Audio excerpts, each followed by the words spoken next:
ನಾನು ಪ್ರಪಂಚದಲ್ಲಿರುವ ಎಲ್ಲ ದೇವರುಗಳು ಕಿತ್ತಾಕು ಅಂತ ಹೇಳೋ ವ್ಯಕ್ತಿ ಅಲ್ವೇ ಅಲ್ಲ. ಅದರೊಳಗೆ ಏನಿದೆ ಅಂತ ತಿಳ್ಕೊಂತ ತೋರಿಸ್ತೀವಿ, ನಿನ್ನೊಳಗೆ ಏನಿದೆ ಅಂತ ತಿಳ್ಕೊಂಡು ತೋರಿಸ್ತೀವಿ. ಅವರಾಗಿ ಬದಲಾಗಿ ಯಾವುದನ್ನು ಬದಲಾಯಿಸಬೇಡಿ ಸರ್. 8 ಲಕ್ಷ ದೇವಸ್ಥಾನಗಳಿದ್ದಾವೆ, ಅವುಗಳನ್ನೆಲ್ಲ ಏನು ಮುಚ್ಚಕ್ಕಾಗ್ತೀಯೇ? ಮಾಸ್ತಿ ವೆಂಕಟೇಶ್ ಅಯ್ಯಂಗಾರರು ಒಂದು ತಹಸೀಲ್ದಾರರಾಗಿದ್ದಾಗ ಒಂದು ಕಡೆ ಒಂದು ಬಾವಿ ಇತ್ತಂತೆ. ಬಾವಿಯಲ್ಲಿ ಎಲ್ಲರೂ ನೀರು ಸೇದ್ಕೊಂಡು ಕುಡ್ಕೊಂಡು ಹೋಗೋ ಪ್ರಸಂಗ. ಅಲ್ಲಿ ಕೆಲವರು ಹೋಗದಿರೋರು ಇದ್ದರು. ಅದಕ್ಕೊಂದು ಜಾಣತನ ಮಾಡಿ, ಇಲ್ಲಿ ಬಾವಿಯಲ್ಲಿ ನೀರಿದೆ, ಇಲ್ಲಿ ಹಕ್ಕಿ ಪಿಕ್ಕಿ ದನ ಕರಗಳೆಲ್ಲ ಬರ್ತಾವಪ್ಪ, ಅವುಗಳು ಕುಡಿಯೋಕ್ಕೆ ಒಂದು ತೊಟ್ಟಿ ಮಾಡ್ರಪ್ಪ ಅಂತ ತೊಟ್ಟಿ ಮಾಡಿ 2 ತೊಟ್ಟಿ ಮಾಡಿ ದನಗಳಲ್ಲಿ ಕುಡಿಯೋದು, ಅಕ್ಕಿ ಪಕ್ಕಿಗಳು ಕುಡಿಯೋದು, ಅಲ್ಲಿ ನೀರು ತೆಗೆದಿಲ್ಲ ಹಾಕೋದು. ಏನು ಸರ್? ಅಂದರೆ ಈ ನೀರನ್ನು ಸ್ವಲ್ಪ ಭಯಪಟ್ಟವ್ರು ಕೂಡ ಬಳಸೋರು. ಸೊ ಆ ಥರ ಜಾಣತನ ಮಾಡಿದ್ದಾರೆ ಥರ.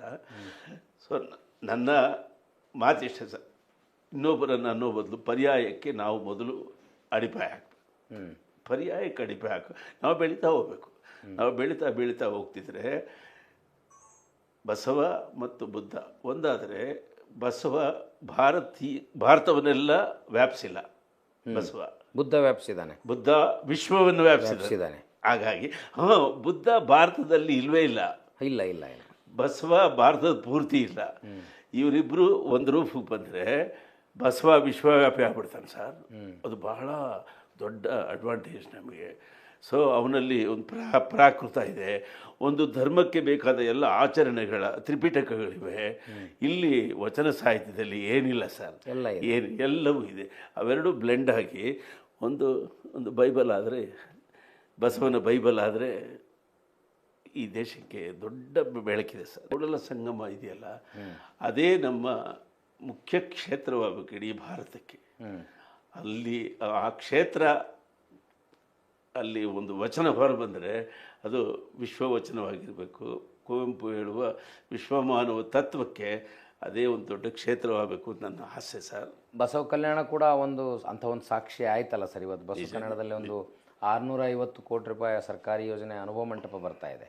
ಅದಕ್ಕೆ ಆಧುನಿಕತೆಯ ಸ್ಪರ್ಶವನ್ನು ಕೊಟ್ಟು ಅಲ್ಲಿ 7D ಟೆಕ್ನಾಲಜಿಯನ್ನು ಬಳಸಿಕೊಂಡು ಶರಣರು ಮತ್ತು ವಚನಗಳನ್ನು ಹೇಳಿಸುವ ವಿಧಾನ ಪರಿಕಲ್ಪನೆ ಶುರುವಾಗಿದೆ. ಒಟ್ಟಲ್ಲಿ ವಚನ ಕ್ರಾಂತಿಗೆ ಒಂದು ಪಾದರಸದ ಹೊಳಹು ಸೇರಿಬಿಟ್ಟಿದೆ ಇವಾಗ. ಎಲ್ಲಿ ನೋಡಿದ್ರು ಸರ್ ವಚನಗಳಿಲ್ಲ ಅಂದರೆ ಕರ್ನಾಟಕಕ್ಕೆ ಗುರ್ತಿಲ್ಲ. ಕರ್ನಾಟಕದ ಗುರುತೇ ವಚನಗಳು ನನ್ನ ಪ್ರಕಾರ. ಕನ್ನಡ ಸಾಹಿತ್ಯದ ಶಕ್ತಿನೇ ವಚನ. ಮತ್ತು ಅದಿಲ್ಲದಿದ್ರೆ ಇನ್ನೇನಿದೆ, ಬೇರೆ ಏನಿದೆ? ಮಿಕ್ಕಿದೆಲ್ಲ ಇದ್ದಿದೆ, ಎಲ್ರಿಗೂ ಗೊತ್ತೇ ಇದೆ. ಈ ಶೈವ ತತ್ವದ ವೈಚಾರಿಕತೆಯನ್ನು ಅವರು ಎಷ್ಟು ಸರಳವಾಗಿ, ಸುಂದರವಾಗಿ, ಚುಳುಕಾಗಿ ಮಾಡಿ ಕೈ ಕೊಟ್ಟಿದ್ದಾರೆ ಅಂದರೆ, ಆ ಎಕ್ಸ್ಪೆರಿಮೆಂಟ್ ಜಗತ್ತಿನಲ್ಲಿ ಯಾರೂ ಯೋಚನೆ ಮಾಡೋಕ್ಕೂ ಸಾಧ್ಯ. ದಟ್ಟವಾದ ಕೂದಲನ್ನು ಜಡೆ ಹೆಣದಂಗೆ ಯಾರೂ ಯೋಚನೆ ಮಾಡೋಕ್ಕೆ ಸಾಧ್ಯ ಇಲ್ಲ. ಅಷ್ಟು ಪರಿಹಾರಗಳನ್ನು ಕೊಟ್ಟಂಥ ಮಹಾಮುತ್ಸದ್ದಿ ಬಸವ. ಆ ಬಸವ ನಮ್ಮ ಸಾಂಸ್ಕೃತಿಕ ನಾಯಕ ಅಂತ ಹೇಳ್ಕೊಳ್ಳೋದಕ್ಕೆ ಹೆಮ್ಮೆ ಸರಿ. ಸರ್ಕಾರ ಒಂದು ಕೆಲಸವನ್ನು ಮಾಡ್ತಲ್ಲ ಸರ್. ಮಾಡು ಸರ್. ಈಗ ಕನ್ನಡವನ್ನು ಉಳಿಸ್ಕೊಳ್ಬೇಕು ಫಸ್ಟು. ಕನ್ನಡದ ಜೊತೆಲಿ ಬಸವ ಸೇರಿಬಿಟ್ಟವನ್ನೇ. ಅದಕ್ಕೆ ಒಂದೇ ನೀತಿ ಅಂತರೋದು ಕಷ್ಟ. ದೇಶಕ್ಕೆ ಬೇಡ, ಯೂನಿವರ್ಸಲ್ ಆಗಿದೆ ನಮ್ದು. ಡೈವರ್ಸಿಟಿ ಇದೆ. ಡೈವರ್ಸಿಟಿ ಇದೆ. ಅದನ್ನು ನೀವು ನೀತಿಯಾಗಿ ಮಾಡ್ಕೊಳ್ಳಿ. ವಿವಿಧತೆಯನ್ನು ಏಕತೆಯನ್ನಾಗಿಸಿ ಅದನ್ನು ನೀತಿ ಮಾಡಿಕೊಂಡ್ರೆ ಒಪ್ಪುತ್ತೆ.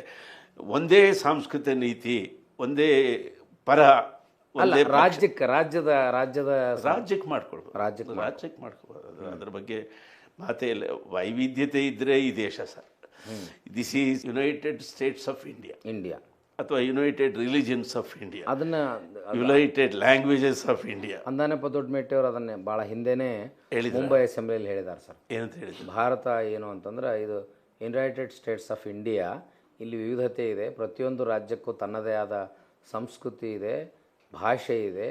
ಅದರ ಆಧಾರವಾಗಿಯೇ ಈ ದೇಶವನ್ನು ಮುನ್ನಡೆಸ್ಕೊಂಡು ಹೋಗಬೇಕು. ಅದಕ್ಕೆ ನೀವು ಈ ಸಿಸ್ಟಮ್ ಇದೆಯಲ್ಲ, ಈ ರಿಪಬ್ಲಿಕ್ ಸಿಸ್ಟಮನ್ನು ಡಿಸ್ಟರ್ಬ್ ಮಾಡಬಾರ್ದು.